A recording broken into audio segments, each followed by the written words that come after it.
Alléluia. C'est vrai qu'on vous dit toujours, votre vie ne sera plus jamais la même. Mais aujourd'hui, là, je confirme que ta vie ne sera plus jamais la même.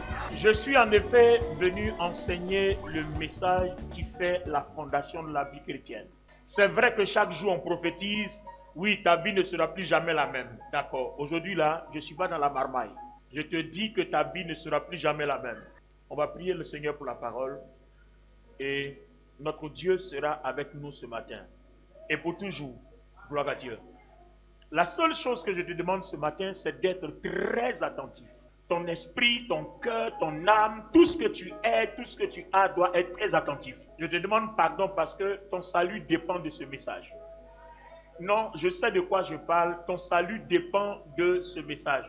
Tu vas l'entendre et tu sauras que Dieu m'envoie en mission pour te délivrer quelque chose de fondamental à partir de laquelle lui, Dieu travaille.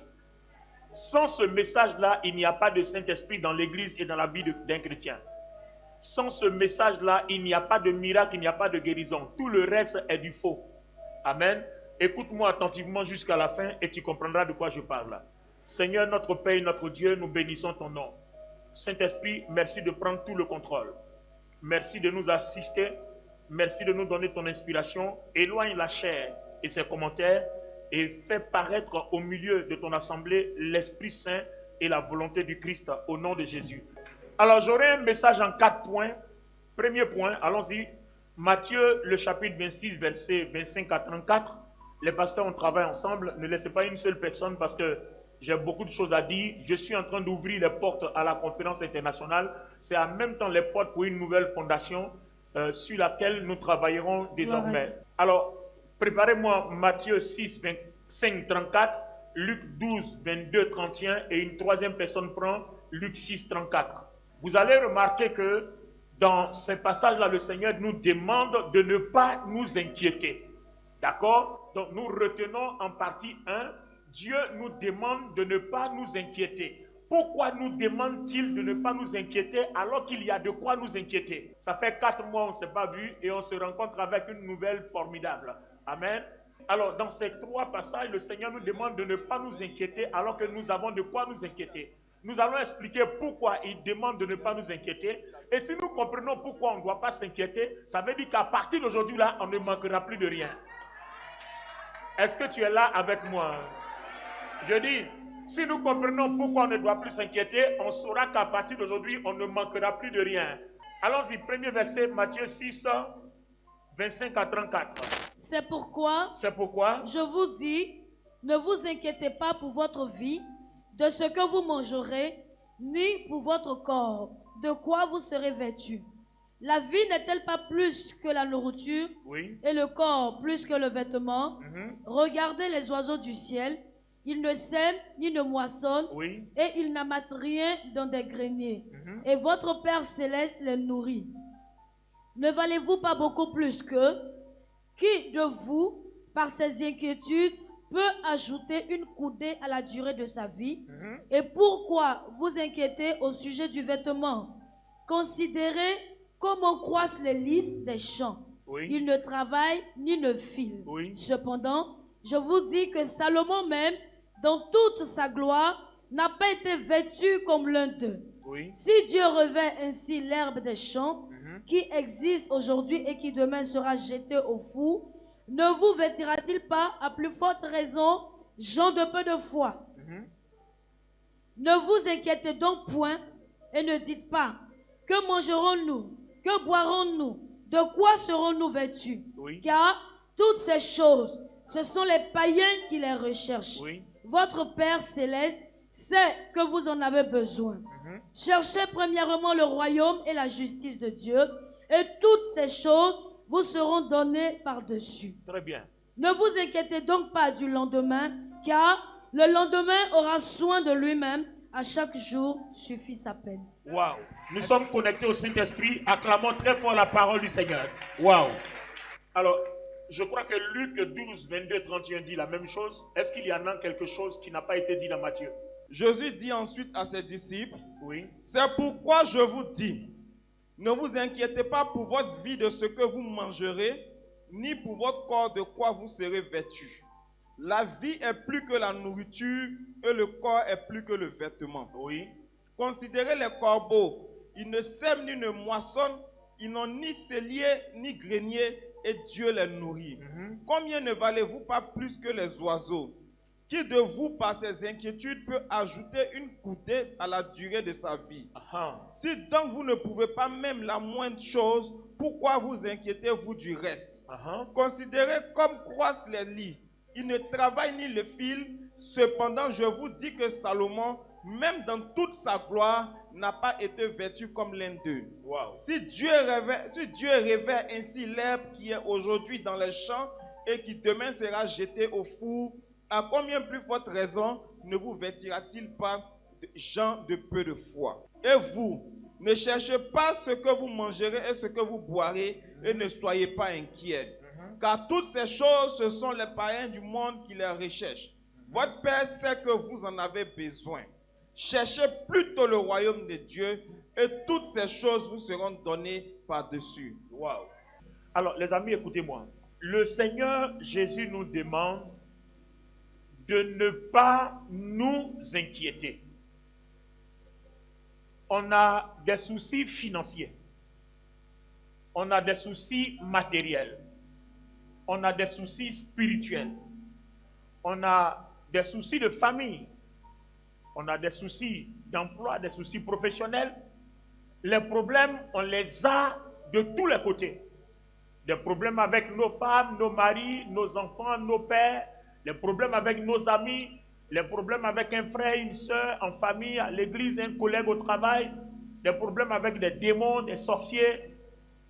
Souvent, on n'a pas de quoi payer notre loyer. On se retrouve en véritable difficulté. Vous voyez, tous ces soucis-là, nous les avons dans la vie. Mais remarquez bien, suivez-moi, j'ai besoin de votre attention, s'il vous plaît. Remarquez bien, le Seigneur nous dit, ne vous inquiétez pas de ces choses. Et les deux passages qu'on a lus dans Luc comme dans Matthieu disent que ce sont ceux qui n'ont pas Jésus qui doivent s'inquiéter de ces choses. Mais toi qui as Jésus, qui n'est pas un païen, tu n'as pas à te soucier de ces choses-là parce que Dieu se soucie de ces choses-là à ta place. Bien. Première donc question. Si Dieu se soucie de ces choses à notre place, comment il se fait qu'on a toujours ces problèmes? Parce que Dieu aurait pu les régler puisqu'il les a en souci. Alléluia. Il nous demande de nous soucier plutôt du royaume de Dieu et de sa justice. Et ces choses-là nous seront données. Ça veut dire qu'il y a quelque chose que toi et moi, on doit faire pour que ces problèmes-là s'éloignent définitivement, ces soucis-là n'existent plus dans notre vie. C'est de ça qu'il est question. Donc, quelle est donc cette chose qu'on doit faire pour que nos soucis financiers, ennuis de famille, de couple, de parents, matériels, problèmes de sorcellerie, qu'est-ce qu'on doit faire pour qu'on n'ait plus ces problèmes-là dans notre vie? C'est pour ça que je dis, en écoutant ce message ce matin, ta vie ne sera plus jamais la même. Est-ce que le Seigneur parle à quelqu'un ce matin? Alléluia.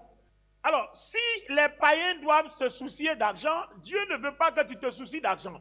Parce que lui, il ne sait pas quoi faire pour ne plus avoir le problème d'argent en souci. Mais toi, il y a quelque chose à faire pour que tu n'aies plus ces problèmes-là comme un souci dans la vie.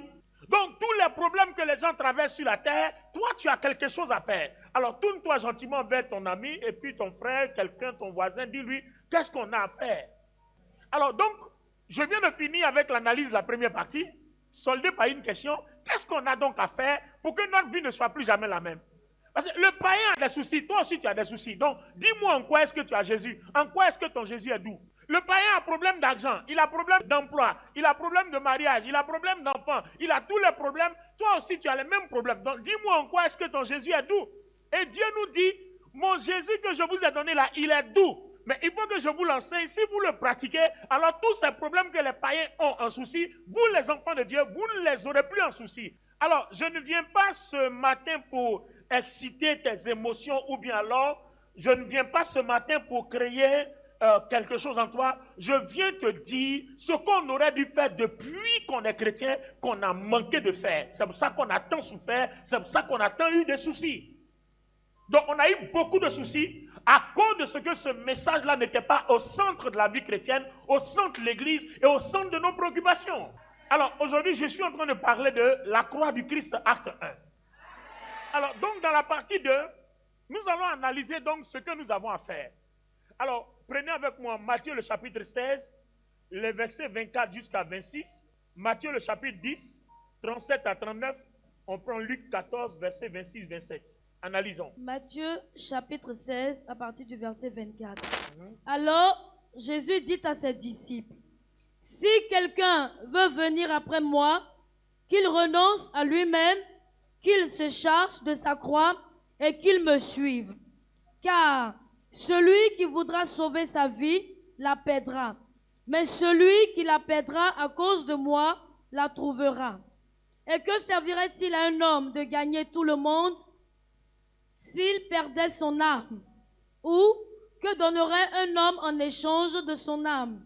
Car le Fils de l'homme doit venir dans la gloire de son Père avec ses anges. Et alors, il rendra à chacun selon ses œuvres. Alors, regardez bien, on a une promesse dans les Écritures. On a commencé numéro 1 par l'analyse des soucis. Le Seigneur ne veut pas qu'un chrétien ait des soucis. Or, nos soucis, c'est quoi? L'argent, famille, mariage, emploi, quoi? Donnez-moi les soucis. Enfants, santé, délivrance, les sorciers nous fatiguent, on a besoin de... Voilà tous nos soucis. Et Dieu dit, normalement, ces soucis-là, c'est les païens, ceux qui n'ont pas Jésus-Christ là, c'est eux qui doivent souffrir de ça. Mais toi qui as le Christ qui est chrétien, tu ne dois pas souffrir de ça. D'accord? Attends, les païens souffrent. Et puis toi aussi tu souffres. Donc dis-moi, quand tu es assis ici là, quelle est la chose intéressante pour laquelle tu es motivé ici? Est-ce que vous comprenez? Donc le Seigneur dit, les païens ne savent pas quoi faire. Mais lui, Dieu, il a la solution. Si nous pratiquons cette solution-là, la souffrance que ceux qui n'ont pas Jésus ont là, nous, on ne les aura pas. Je suis en train de ramener le débat terre à terre pour qu'on se comprenne bien ce matin parce que ta vie doit changer. Assez, c'est assez, trop, c'est trop. On n'est pas chrétien pour pleurer, on est chrétien pour se réjouir, pour avoir la paix. Et si vous avez compris, après un mois de repentance, ce message-là ouvre la porte au message de la convention. Alors maintenant il dit, si quelqu'un veut venir après moi, qu'il renonce à lui-même, qu'il se charge de sa croix et qu'il me suive. Donc le Seigneur est en train d'ouvrir nos yeux que tous les soucis que les païens ont, on les a parce qu'on ne se charge pas de notre croix, parce qu'on ne renonce pas à nous-mêmes. Donc vous allez me demander comment on se charge de sa croix, comment on renonce à soi-même. Ça va me conduire à la partie 3. Mais je suis encore sur l'analyse de la partie 2. Je vais méthodiquement, tout le monde comprend, non? Parce qu'il faudrait que ce message-là reste dans la tête. Numéro 1, j'ai commencé par les soucis. Dieu dit on ne doit pas les avoir. Et on comprend au numéro 2 que si on les a, c'est parce qu'on ne porte pas notre croix, c'est parce qu'on ne renonce pas à nous. Ça viendra au numéro 3, comment porter sa croix et comment renoncer à nous. Mais pour le moment, je suis sur l'analyse du numéro 2. Ça passe pour tout le monde? Tout le monde comprend bien? Si quelqu'un veut venir avec moi, si quelqu'un ne veut pas avoir les soucis que le monde a, que cette personne-là renonce à elle-même, que cette personne-là se charge de sa croix et qu'elle me suive, alors elle n'aura plus les soucis que les païens ont. C'est fort. Ce message m'a rendu plus fort que les sorciers. Plus qu'auparavant. Oh, je ne sais pas s'il y a combien de jours là, j'ai fait un songe merveilleux, c'était puissant. Un songe merveilleux. Parce que je me retrouve dans un songe. Il y a une sorcière qui domine un village. Ah, et je ne sais pas comment je me suis retrouvé dans ce village-là avec une délégation. Et dans le village-là, il est interdit qu'on urine face au village. Quand tu veux uriner, il faut faire dos au village. Et il y a 2 personnes qui sont dans ma délégation. Je ne sais pas ce qui leur a pris. Ils ont fait face au village pour uriner. Il y a la foudre et l'éclair qui sont venus, je ne sais nulle part, ça les a ébranlés. Bon, j'étais à côté, ça ne m'a pas touché. Et comme Dieu voulait m'enseigner quelque chose, comme j'étais à côté d'eux, ils ont été ébranlés, mais ils ne sont pas morts. Donc, on continue notre chemin. Et quand tu es ébranlé par cette foudre-là, normalement, le chemin par lequel tu dois passer, c'est là où se trouve cette sorcière-là qui défend les intérêts spirituels de ce village. Donc, une fois ébranlée par la foudre, si tu passes par là, dès qu'elle te voit, tu meurs. C'est-à-dire un songe hautement mystique, d'une dimension, je ne sais pas combien surnaturelle. Donc, moi, je vais avec ma délégation et on doit obligatoirement passer par là. On arrive à un petit carrefour, il y a une jeune fille qui arrive et puis elle me dit, hey, vous voulez passer par là? La dame là, là-bas, hein, si vous la rencontrez là, vous allez tous mourir. Donc, prenez ce chemin-là. Je lui ai dit, non, nous, on ne va pas ici, nous, on va là-bas. Notre direction, là, c'est là-bas. Si on va ici, là, c'est qu'on a changé de route. Parce que la route que Dieu nous a donnée, là, ce n'est pas ici, c'est tout droit. Donc, nous, on va tout droit. Il dit, vous allez mourir. Il dit, nous, on va tout droit. Les amis, ma délégation et moi, on est passés, on n'a pas vu la femme.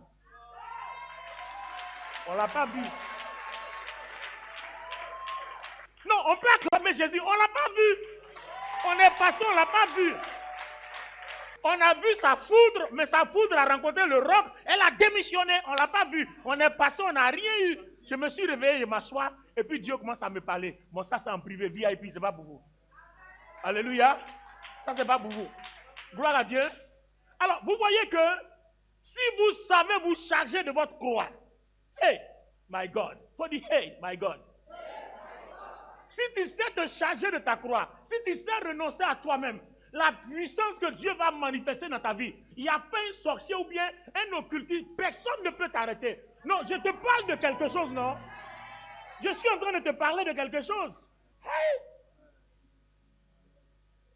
Donnez-moi le deuxième passage de livre. Celui qui aime son père ou sa mère plus que moi n'est pas digne de moi. Et celui qui aime son fils ou sa fille plus que moi n'est pas digne de moi. Celui qui ne prend pas sa croix et ne me suit pas n'est pas digne de moi. Celui qui conservera sa vie la perdra, et celui qui perdra sa vie à cause de moi la retrouvera. Regardez bien ici, hein. Si vous ne voulez pas avoir les problèmes que les païens ont, si vous voulez être des gens bénis à coup sûr, vous devez renoncer à vous-même. Mais renoncer à vous-même, il dit quoi? Si tu n'as pas appris à aimer Dieu plus que ton papa, plus que ta maman, plus que ton enfant, plus que ton mari, plus que ton argent, plus que ton travail, plus que toi-même, tu n'es pas digne de Christ. Hein? Donc en fait, la puissance de Dieu n'est pas gratuite. C'est une renonciation, un renoncement de soi-même. Mais renoncement de soi-même, ça ne veut pas dire que tu oublies ta personne. Attends, qui va s'oublier et puis mettre quelqu'un d'abord? Non. Mais en fait, c'est un modèle de vie. On ne t'a pas demandé de t'oublier, mais on te dit d'abord de gérer l'autre et puis Dieu lui-même va te gérer. Parce que généralement, on n'a pas bien compris le passage. On a pensé que si on s'occupe des autres, on se délaisse, nous on sortira brebis. Non, le simple fait que tu t'occupes de quelqu'un avant toi, Dieu permet aussi que quelqu'un s'occupe de toi avant lui-même. Alléluia. Donc, si vous ne pouvez pas faire ça, Jésus dit, vous n'êtes pas digne de lui. Ça veut dire que le royaume de Dieu te rejette. Dieu le Père te rejette. Dieu le Saint-Esprit te rejette. Là où tu t'en vas là, tu es chrétien, chrétienne, mais le Saint-Esprit n'est pas avec toi parce que tu n'as pas encore renoncé à toi-même. Donc ta confession de vie chrétienne là, c'est vide. Ah. Les amis, en fait, la mort de Jésus à la croix là, voici le fondement, la fondation de l'évangile. Nous, on a pensé que quand on est chrétien, chrétienne, voilà, on vient à l'église, on danse, et puis c'est suffisant, on s'en va jeûner, prier, et puis on a l'onction. Non, la fondation de l'onction, c'est la croix, c'est autre chose. Il dit, si tu ne te charges pas de ta croix, mais pour te charger de ta croix, là, il dit bien, il faut renoncer à toi-même. Mets le royaume de Dieu devant, c'est-à-dire les intérêts de Dieu d'abord. Mets ton prochain devant, les intérêts de ton prochain d'abord. C'est-à-dire quoi? Il faut servir. C'est les autres. Lave le pied des démunis. J'espère que vous avez écouté le message. J'ai fait passer plusieurs messages ici pour que vous compreniez ce qui arrive. Parce que les vidéos et les témoignages sont passés avant que le message arrive. Alléluia. Serre les autres. Lave les pieds des autres. Donne aux autres ce qu'il faut. Et pendant que tu es en train de donner aux autres ce qu'il faut, le royaume de Dieu te donnera ce qu'il te faut. Cet évangile est fort, hein? En fait, on n'a pas bien compris ce que le Seigneur nous a donné. On n'a pas bien compris l'évangile, les amis. On n'a pas bien compris l'évangile.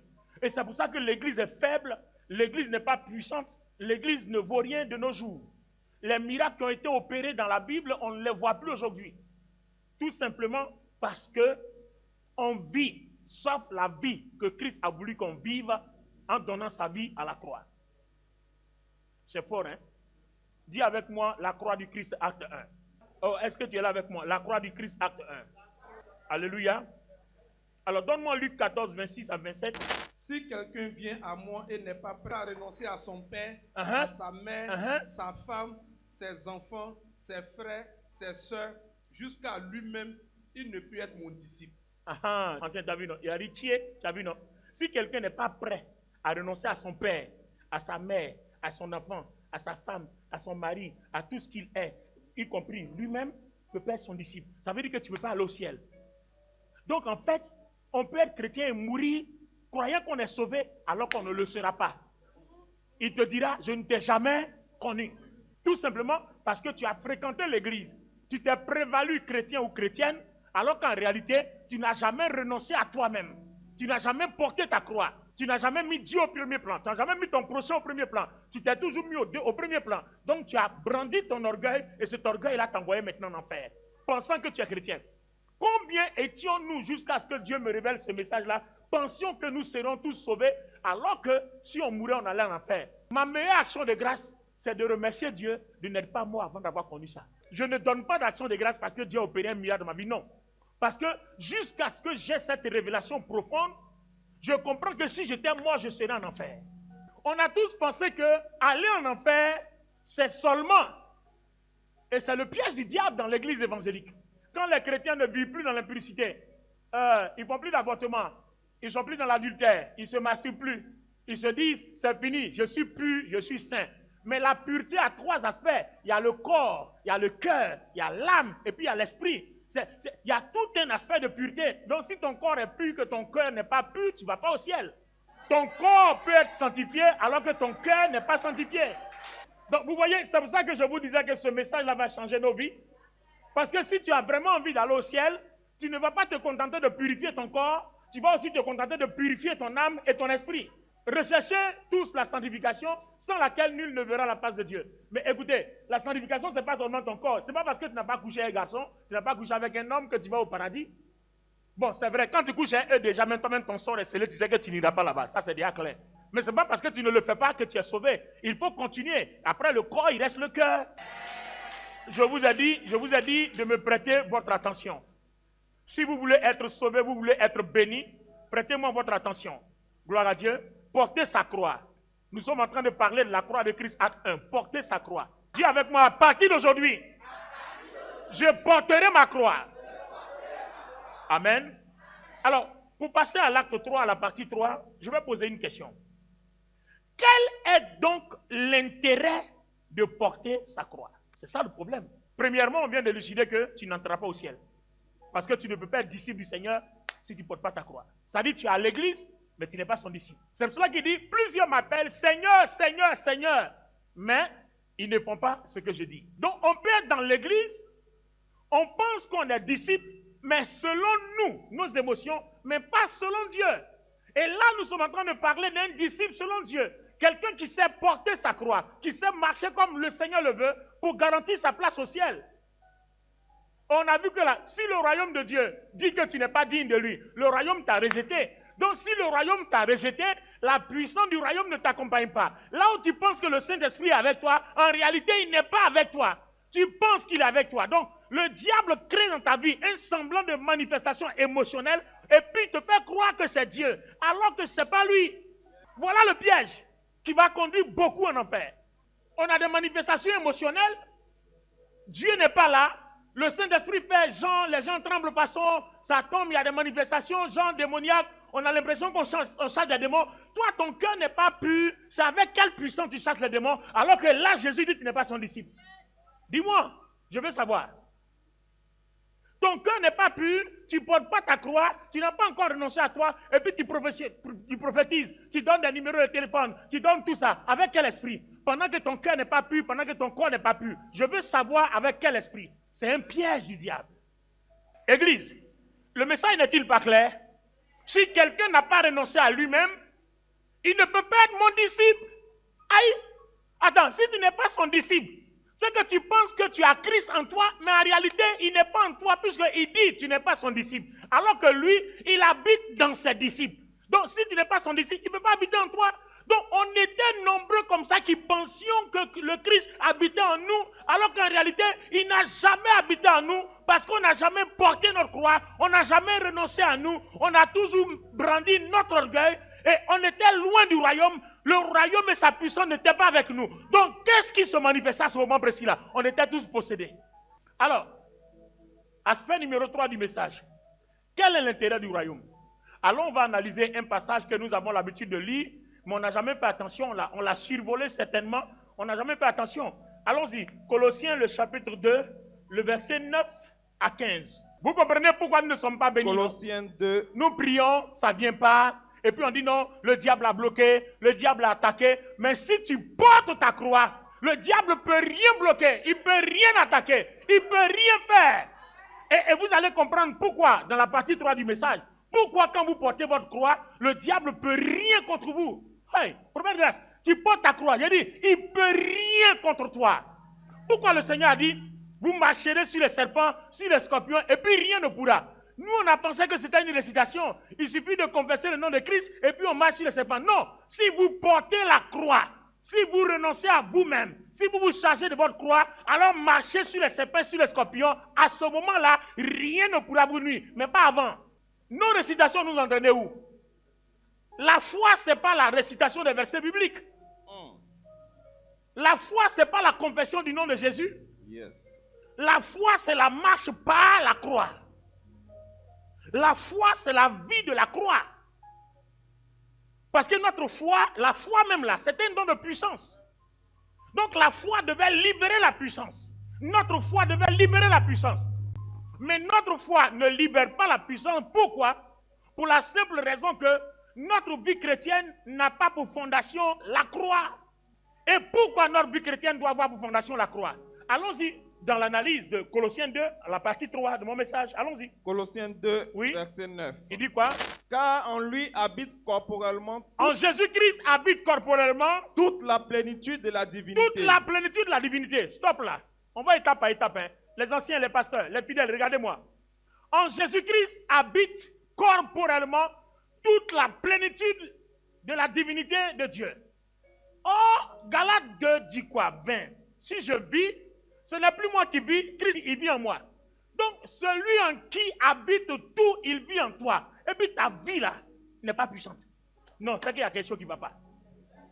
Non, je ne sais pas si la parole de Dieu est là en évidence devant nous. Celui qui a toute la puissance, il habite en toi. Et puis toi, ta vie est toujours faible, menacée, problématique.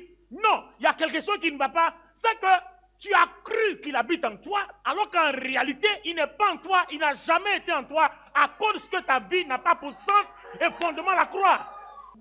Le Seigneur m'entraîne désormais dans l'évangile brut et l'évangile brutal. On a prêché un évangile dilué. Je vous demande pardon, j'étais dedans aussi. Vous n'avez pas eu de signe. Et à cause de notre façon de prêcher, on a eu l'impression que le Christ n'est pas puissant. Parce qu'on a prêché des choses, on voulait vous faire plaisir. Quand on se met à la chair, vous allez vous marier demain, recevez, et puis vous dites amen, et puis vous partez à rien. Et quand il n'y a rien, vous quittez l'église, vous allez ailleurs. Là-bas aussi, on dit, vous allez vous marier, prophétiser, il n'y a rien, vous quittez ailleurs. Vous vous êtes promené quand vous êtes fatigué. À partir d'aujourd'hui, les messages là, c'est ton terminus. Regarde ton voisin, dis-lui, tu arrives à ton terminus. On ne va pas prêcher pour te faire plaisir, mais on va te dire ce que tu as à faire pour que la puissance de Dieu opère dans ta vie. Si tu veux, tu prends. Si tu veux, tu laisses. C'est toi qui vois.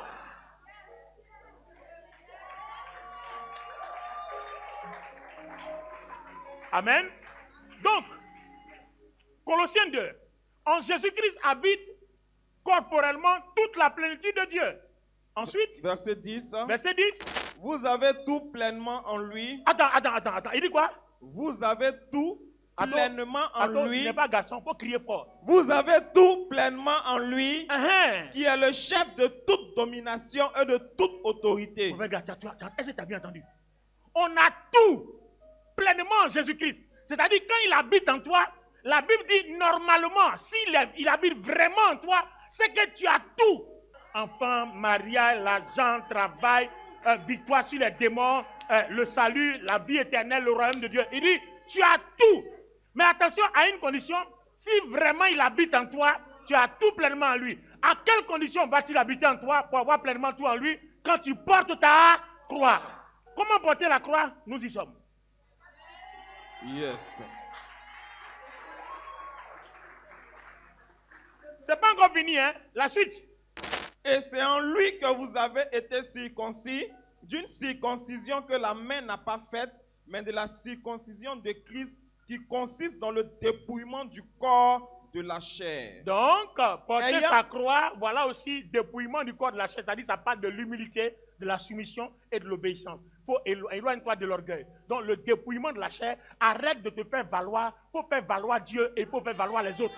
Yes. Et puis, Dieu lui-même va te faire valoir. Yes. Est-ce que tu es capable de faire ça à partir de ce matin? Les amis, permettez-moi de vous dire, c'est à cause de ça là qu'on ne voit plus de miracles à l'église.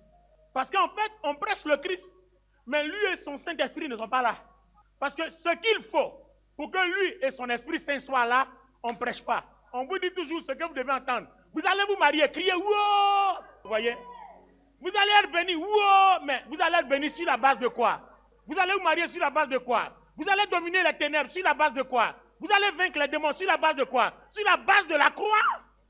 Et pourquoi j'ai dit sur la base de la croix? Le résultat est dans le verset suivant. Continue. Ayant été ensevelis avec lui par le baptême, oui, vous êtes aussi ressuscités en lui et avec lui par la foi en la puissance de Dieu qui l'a ressuscité des morts. Est-ce que vous avez entendu? C'est-à-dire, comme Jésus est ressuscité, si on marche par la croix, parce que le mot croix là, ça va sortir tout à l'heure, hein? Si on marche par la croix, ça veut dire que tout ce que Jésus est là, tout ce qui lui est arrivé, nous aussi, ça va nous arriver aussi. Ça veut dire que la mort ne pourra pas nous retenir. Et tout à l'heure, je te dirai pourquoi la mort ne peut pas te retenir quand tu portes ta croix. La suite nous dira. La suite dit quoi? Vous qui étiez morts par vos offenses et par l'incirconcision de votre chair, il vous a rendu à la vie avec lui en nous faisant grâce pour toutes nos offenses. Il a effacé l'acte dont les ordonnances nous condamnaient et qui subsistait contre nous. Oui. Et il l'a réduit en le clouant à la croix. Attends. Il a réduit en faisant quoi? Il a détruit en le clouant à la croix. Attendez, on y est. Jésus a détruit en le clouant à la croix. Attends mon petit. Oundemi, attends. Il a détruit les actes que Satan peut utiliser pour te rendre esclave. Jésus a détruit ça où? Donc si Satan, un sorcier ou un démon doit t'enchaîner, doit apparaître dans tes rêves pour devenir femme de nuit, mari de nuit, c'est à cause de quoi? À cause des actes. Mais les actes là, qui les a détruits? Jésus. Mais où? À la croix. Donc toi, c'est avec quoi tu veux détruire ces actes là? Jésus lui-même là, c'est à la croix il les a détruits. Toi, tu veux les détruire où? Au marché, à Cocody, dans ta villa, dans ton travail, avec ton voisin, ou bien avec le fétiche de ton papa. Ou bien chez le marabout, tu vas pour réussir dans ton commerce. C'est avec ça que tu veux détruire. Jésus l'a arrêté avec la croix. Donc, tu ne peux pas arrêter quoi que ce soit sans la croix. Donc, si Jésus vit en toi, il vit en toi avec le pouvoir par lequel il a arrêté les ténèbres et tous les actes et toutes les puissances. Donc, si tu ne vis pas la croix, les sorciers continueront de menacer, détruire ta vie, même si tu es chrétien. Et puis ensuite, même si tu jeûnes. Parce que ton jeûne n'est pas basé sur la croix. Même si tu pries beaucoup, ta prière n'est pas basée sur ta croix. Donc, le Saint-Esprit et Jésus ne sont pas dedans. Donc, tout ce qui est fait sans la croix ne porte ni les marques et les empreintes de Jésus. Ça veut dire qu'on s'amuse pour rien. On se fatigue pour rien. Vous chantez sans la croix, il n'y aura pas l'onction. Si moi je prêche sans la croix, il n'y aura pas l'onction. C'est-à-dire on vient s'amuser, on s'en va. Si vous venez à l'église vous asseoir, que dans votre cœur il n'y a pas la croix, ça dit c'est vain. Quand on va mourir, il va dire, mais Seigneur, tu n'es pas à l'église, il dit, je ne te connais pas. Parce qu'il reconnaît les gens, il identifie les gens qu'à partir de la croix. Amen. Il identifie ses disciples que seulement par la croix. Alors, si tu n'incarnes pas la croix, dis bye-bye à la grâce. Dis bye-bye à la faveur. Dis bye-bye à toutes les prophéties annoncées dans ta vie. Ça ne trouvera jamais d'accomplissement. Et la suite même dit quelque chose. Il a dépouillé les dominations. Il a dépouillé les dominations et les autorités. Et les autorités, c'est-à-dire les démons, sorciers, principautés, quoi, esprit méchant. Il les a dépouillés, quoi? Et les a livrés publiquement. À partir de quoi? Un spectacle en triomphant d'elle par la croix. Par la quoi? La croix. À partir de quoi? La croix. Il a arraché la puissance de Satan. Il a arraché les maladies que Satan prend pour terrasser ta vie. C'est-à-dire les autorités, tout démon, tout esprit mauvais. Jésus-Christ a enlevé tout ce qui peut avoir autorité sur ta vie. Par quoi? La croix. Ça veut dire que si tu incarnes la croix, tous ces démons qui ont été dépouillés là, ils passent même par là où tu es. Ils s'assoient même pas là où tu es. Yes. Ils s'approchent même pas de là où tu es. Ils n'osent même pas te toucher. Parce qu'il y a un jugement qui est déjà noté, c'est ratifié, c'est signé. Ceux-là qui portent la croix, toi, tu ne passes pas là-bas, sinon c'est ta mort. Tu penses que Satan a envie d'aller en enfer avant son temps? Il ne s'attaque jamais à la croix. Parce qu'il a été vaincu à la croix. Donc s'il a été vaincu à la croix, il n'affrontera plus la croix. Parce que quand plus il s'approche de quelqu'un qui incarne la croix, plus il devient faible. Oh, Satan qui est tellement orgueilleux, vous pensez qu'il a envie qu'un petit chrétien l'écrase? Non, il ne va pas se faire ridiculiser par un petit chrétien. Le petit chrétien même qui porte la croix tient Satan sous ses pieds. Pourquoi? Parce que la croix, c'est le signe de sa défaite. Donc, vous comprenez l'intérêt pour nous de porter notre croix. C'est l'intérêt. Sans croix, pas de guérison. Sans croix, pas de victoire. Sans croix, pas de paix. Sans croix, pas de bénédiction. Sans croix, sans Jésus-Christ. Sans croix, sans le Saint-Esprit. Sans croix, sans Dieu le Père. Donc, en fait, on était beaucoup de chrétiens qui nous proclamions chrétiens alors que le ciel ne nous connaît pas. Tu ne te charges pas de la croix, le ciel ne te connaît pas. Alors encore, si tu es dans ton impurité, ton adultère de façon flagrante, là même, c'est même pas la peine, mais ils ne te connaissent même pas même. Et là, péché caché seulement là, on dit on ne te connaît pas. Et ce qui est ouvert, flagrant, versé.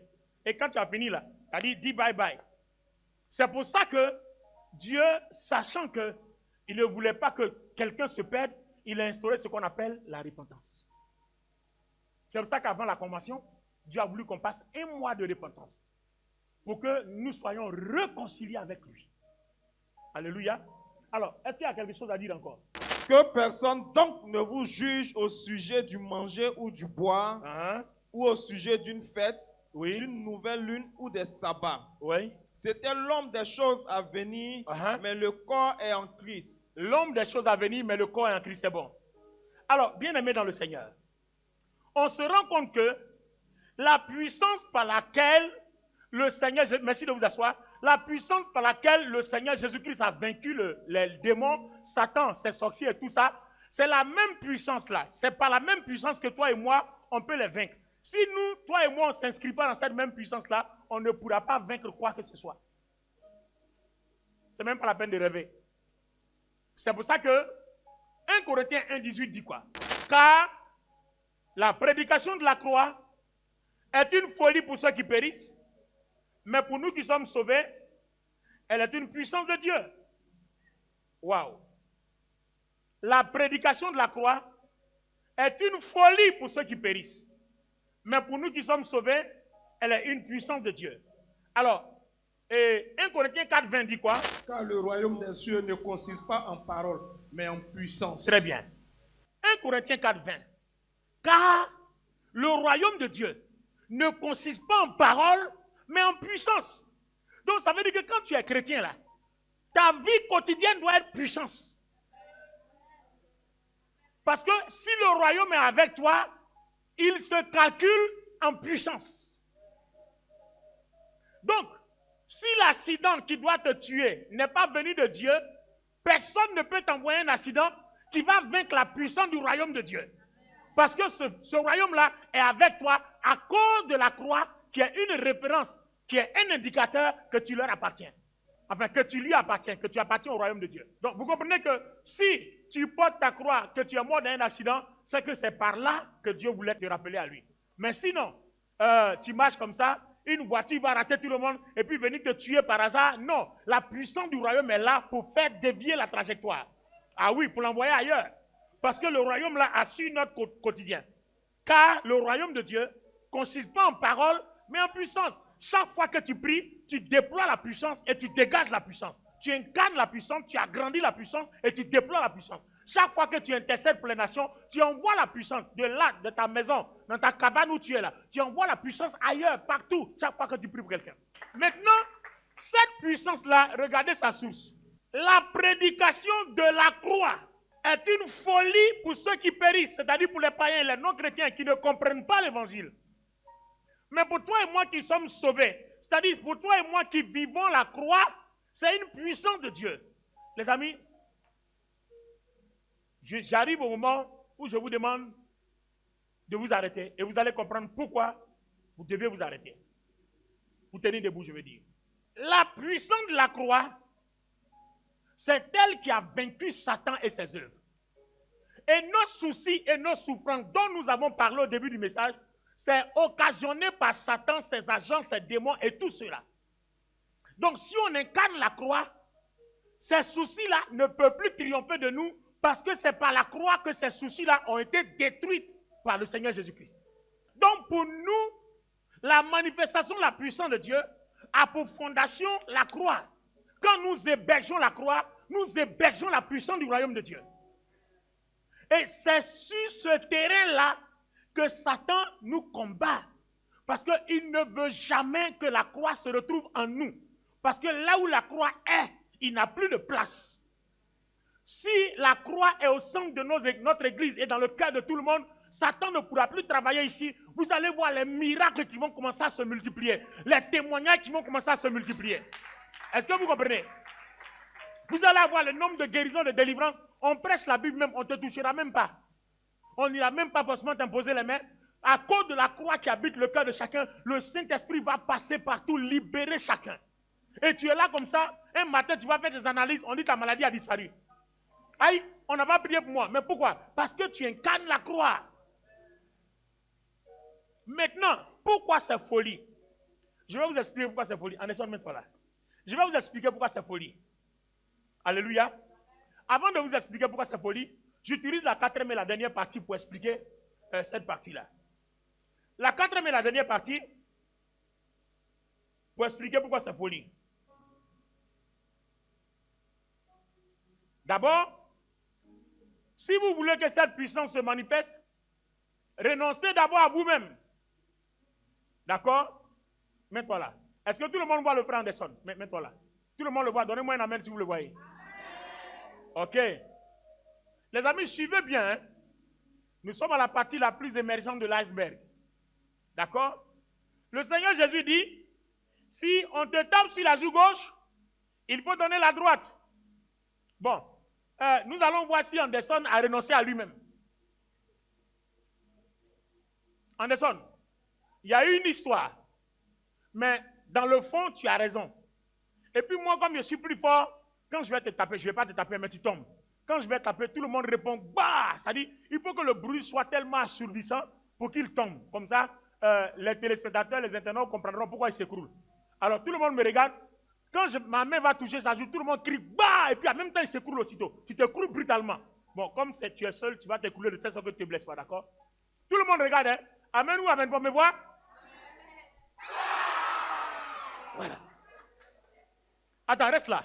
Reste là. C'est bien, vous avez réussi. Oh, non, on est de bons acteurs, c'est fort. Acclamons le Seigneur. Bien.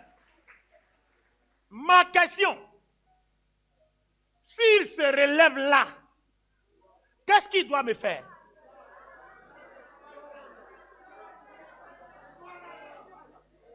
Les musiciens, les chantres. S'il se relève là, vous voyez, je l'ai tapé devant ses enfants, devant sa femme, devant sa famille. Et puis si c'est un patron d'entreprise, devant ses employés. Mais là, son orgueil est frustré. Là, il doit montrer que c'est lui. Donc, quand il va se lever là, lève-toi et puis fais comme si Dieu fait quelque chose. Fais comme si Dieu me fait quelque chose. Fais comme si Dieu me fait quelque chose, mais tu ne fais rien. Hein? Fais comme si Dieu fait quelque chose. Voilà. Fais comme si Dieu fait quelque chose. Fais comme si Dieu fait quelque chose parce que tu dois rendre ton coup. Non, mais fais comme tu es. Tu t'es levé là pour faire froid comme ça. Ouais. Il t'est tapé et puis après. Il t'est tapé et puis après. Non, c'est pas ça. Il n'a pas compris ça. Ah. Non, il n'a pas bien joué la scène. Il n'a pas bien joué la scène. Amen. Quand il se lève là, de toute façon il va foncer sur moi là. Moi-même déjà même, ça dit, en voyant sa furie, il va me chercher même quelque part, il dit, attention, c'est fort. C'est fort. Vous voyez? Bien. Alors, les amis, vous voyez pourquoi c'est folie pour ceux qui périssent? Parce que s'il dit rien, le monde va dire, mais tu es fou. On t'a humilié comme ça. Tu as laissé ça comme ça. Oh, donc tu as bouche ici là. Déjà, il y a quelqu'un qui te moins. Donc il y a ton calmeur. À partir d'aujourd'hui, tu as parlé dans cette maison encore, tu vas voir. Vous voyez un peu l'orgueil. Église, vous êtes là avec moi. Le Saint-Esprit est parmi nous. Donc quand il se lève, il doit me rendre son coup. S'il ne me rend pas son coup, c'est une folie pour ceux qui périssent pour le monde. Parce qu'on trouve que c'est trop bête. C'est un faiblard, c'est un mouchard. Voilà, un flipper. Il a flippé. Il parle beaucoup, voilà, il a flippé. Alors que s'il ne fait rien, c'est là que la puissance de Dieu grandit en lui. Pourquoi? Parce qu'il n'a pas pensé à lui. Il a renoncé à sa personne. Donc la croix va opérer. Parce que c'est quoi la différence entre la croix et la loi? La loi dit, si on te tape sur la joue gauche, toi tu tapes aussi sur la joue gauche. Œil pour œil, dent pour dent. Alors, à partir de là, il y a quelque chose qui se produit. Quand toi tu as tapé, d'accord, et que on t'a remboursé ce que tu as tapé, vous deux vous avez fait le mal.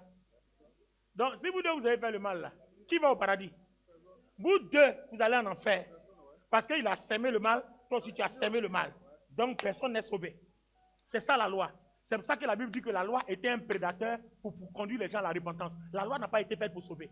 Mais la grâce, elle est faite pour sauver. Elle dit, comme tu vas aller au paradis, si on t'a fait le mal, toi ne fais jamais le mal, mais fais le bien. Donc, la loi rend le mal, pour la mort, mais la grâce rend le bien pour le mal, pour la vie.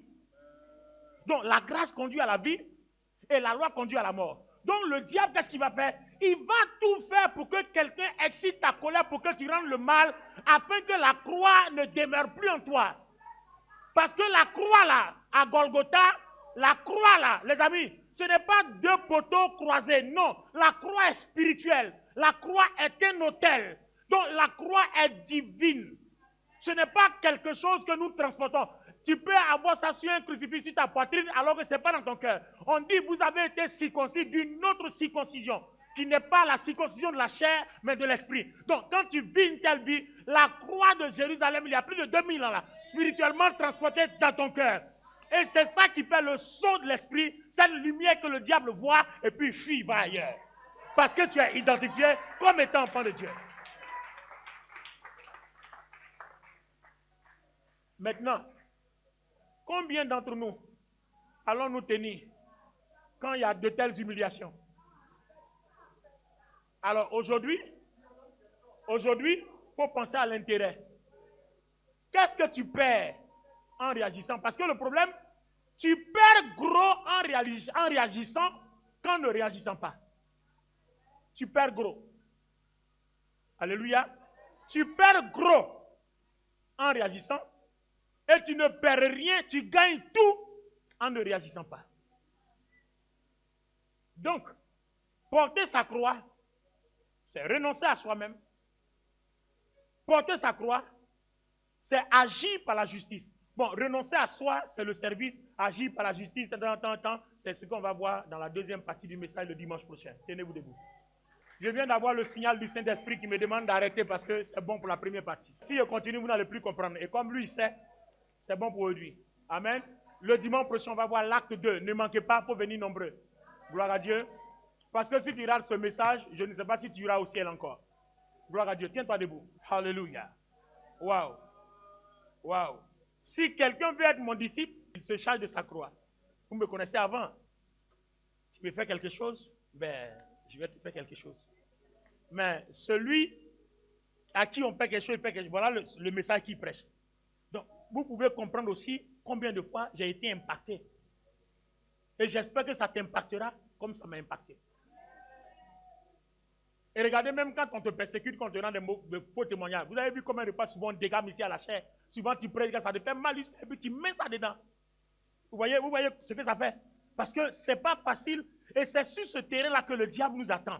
Parce qu'il doit tout faire pour que la croix s'échappe de ton cœur. Parce que quand la croix est là, il ne peut rien contre toi.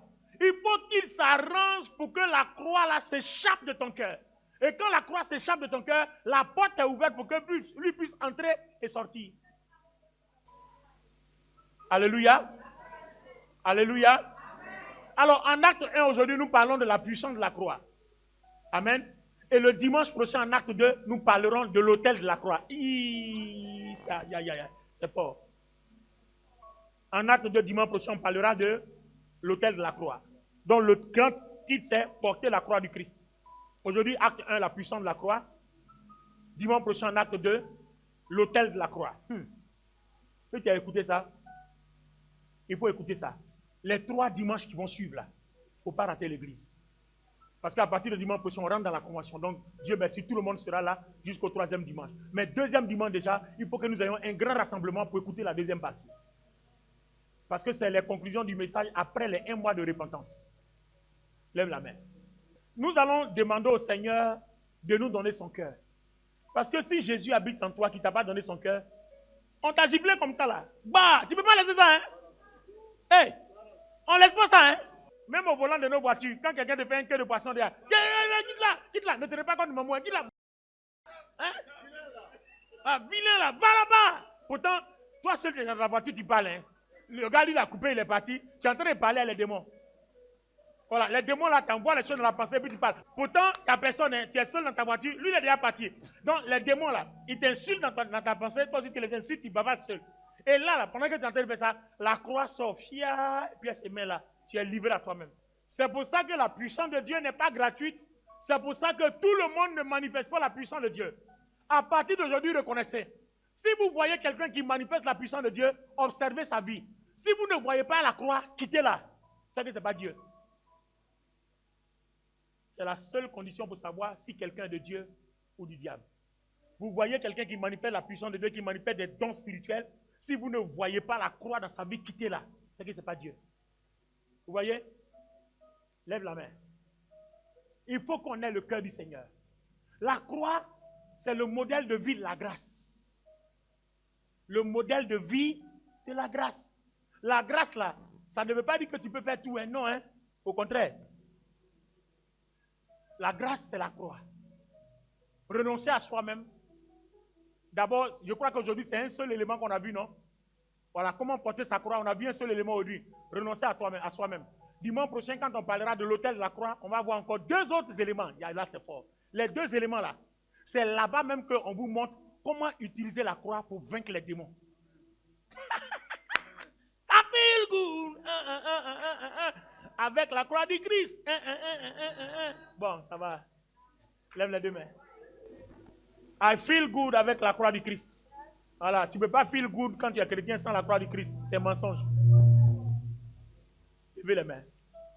Les amis, on a vu un aspect de porter sa croix, renoncer à soi-même. Dimanche prochain, on va approfondir tout ça. Parce que dimanche prochain, il ne s'agira que de ça. Comment manifester la puissance de la croix. On parlera ayant pour titre l'autel de la croix. On va vous montrer ensuite qu'est-ce que c'est qu'un autel, comment on fait, comment ça se passe, comment les démons travaillent, comment nous aussi on doit travailler pour que ces démons-là ne travaillent plus. Je voulais que tu prennes cette prière-là à cœur. Chaque fois que tu jeûnes, tu pries, mais tu pries mal. Seigneur, donne-moi l'argent, donne-moi une voiture, la croix n'est pas là. Donc, Seigneur, donne-moi ton cœur pour que j'apprenne à renoncer à moi-même, pour que déjà, si la croix habite en moi, le reste là me soit donné par-dessus tout. Il dit de te préoccuper du royaume, non? Si tu te préoccupes du royaume, il va te donner tout. C'est-à-dire, si tu portes la croix même va appeler la voiture. Parce que la croix là, ça appelle toutes les bénédictions de la grâce dans ta vie. C'est ce que ça veut dire. Donc, demande au Seigneur de te donner son cœur. Quand vous avez la croix là, il y a la guérison. Quand tu es malade même là, Dieu te visite seul. Tu es en train de te repentir dans ta chambre. Tu es en train de demander pardon. Tu es en train de le remercier. Le Saint-Esprit te visite seul et puis il te guérit seul. les histoires d'enfants, de stérilité, de machin. Si Dieu lui-même t'a pas rendu stérile, il n'y a pas un démon qui peut te rendre stérile si tu portes la croix. Tout ce qui a été bloqué sera débloqué. Dimanche, j'ai parlé de comment on débloque ça. Tout ce qui est bloqué dans ta vie. Dimanche, on va parler de ça, comment on débloque ça. Priez pour moi pour que le dimanche là, je sois vraiment très en forme. Parce que le message du dimanche prochain, non. Parce qu'on va apprendre comment se servir de la puissance de la croix. C'est fort, ancien, c'est fort. C'est fort. Aïe. Aujourd'hui, là, ce qu'on a vu là, c'est échantillon. On n'est que dans l'introduction. Seigneur Jésus. Seigneur Jésus. En ce premier dimanche du mois d'août, j'implore ta grâce. Je me répands. Je n'avais pas compris l'évangile. J'ai vécu ma vie chrétienne sans la croix. C'est pourquoi je n'ai pas vu ta puissance. C'est pourquoi je n'ai pas vu les bénédictions de la grâce. Ce matin, je te demande pardon. Je me répands de toutes mes mauvaises actions, mes péchés visibles et cachés, tout péché dans mon cœur, tout péché de ma chair. Je demande pardon. Pendant que tu es arrêté, ferme les yeux, rentre dans ton cœur, souviens-toi de tout péché, demande pardon au Seigneur. Demande pardon au Seigneur. Donnez-nous de la musique en fond sonore. On ne chante pas, tout le monde. Pendant que vous jouez la musique en fond sonore dans votre cœur, demandez pardon pour tout péché caché, pour tout péché flagrant. Demandez pardon. Les musiciens, donnez-nous un son. On ne doit pas entendre ce que chacun dit. Parle à Dieu, parle au Seigneur. Voilà les prières puissantes, les repentances conscientes. De façon consciente, demande pardon au Seigneur pour tout mal que tu as fait. Tu n'as jamais renoncé à toi. Pour tout mal que tu as fait, l'orgueil, ta personne, toujours tu dois te venger. Toujours tu dois revendiquer. Toujours tu dois te plaindre. Toujours tu es frustré. Toujours. Demande pardon au Seigneur. Et demande au Seigneur de te donner son cœur. Demande au Seigneur de te donner son cœur. Pour que tu puisses supporter les autres.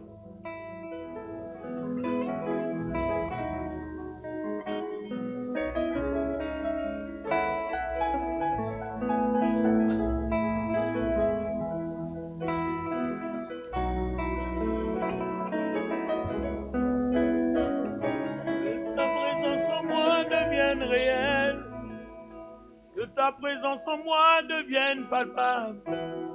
Je veux une autre dimension de toi. Alléluia. Je vais prier pour vous. Amen. Mets une main sur le cœur. Mets une main sur le cœur. Je vais prier pour vous. Les amis, il faut reconnaître que porter sa croix n'est pas un exercice facile. Mais le jour où vous allez y arriver, que vous allez prendre plaisir de vivre la croix, c'est que vous êtes affranchis. Parce que le ciel est garanti pour vous. Parce que le royaume de Dieu et sa puissance sont avec toi. C'est pour ça que c'est un exercice. Quand vous réussissez la croix, c'est que vous avez confirmé votre engagement par les eaux du baptême.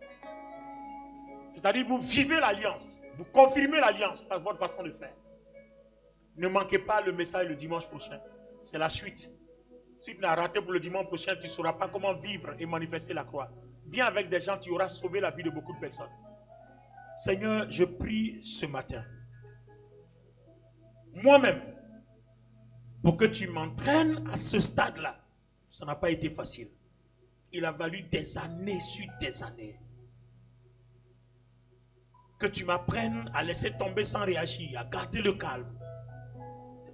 Renoncer à soi-même, Seigneur, est un exercice, une conjugaison difficile. Mais Seigneur, notre Père, notre Dieu,